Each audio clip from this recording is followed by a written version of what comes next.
Di kota Surakarta, Jawa Tengah pada 19 November 2025, sebuah tonggak baru dibukakan peresmian RS Cardiology Emirates Indonesia. Lebih dari sekadar rumah sakit baru, ini adalah simbol nyata dari kolaborasi internasional dan lompatan besar pelayanan kesehatan spesialis jantung di Indonesia. Proyek ini bermula sebagai hibah dari pemerintah Uni Emirat Arab senilai sekitar 417,3 miliar atau setara USD 25 juta. Bekerja sama pemerintah Indonesia, RSKI dibangun di kawasan Solo Technopark dan disebut-sebut sebagai rumah sakit dengan fasilitas modern dan teknologi tinggi yang belum banyak di Indonesia. Presiden Prabowo Subianto menyatakan rumah sakit ini sebagai simbol persahabatan dua bangsa. RSKEI disiapkan sebagai pusat layanan jantung terpadu dari diagnosis, intervensi, hingga rehabilitasi jantung.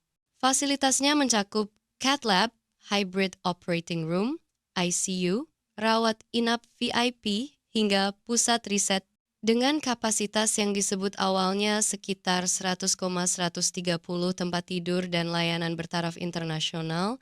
Rumah sakit ini menjadi harapan baru bagi pasien penyakit kardiovaskular di Jawa Tengah dan sekitarnya.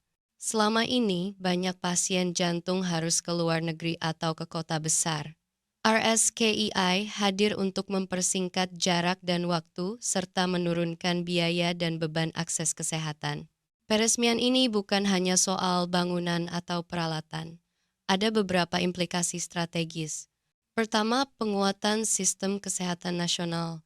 Pemerintah menargetkan pembangunan banyak RS baru dan RSKI menjadi benchmark standar. Kedua, kerjasama internasional.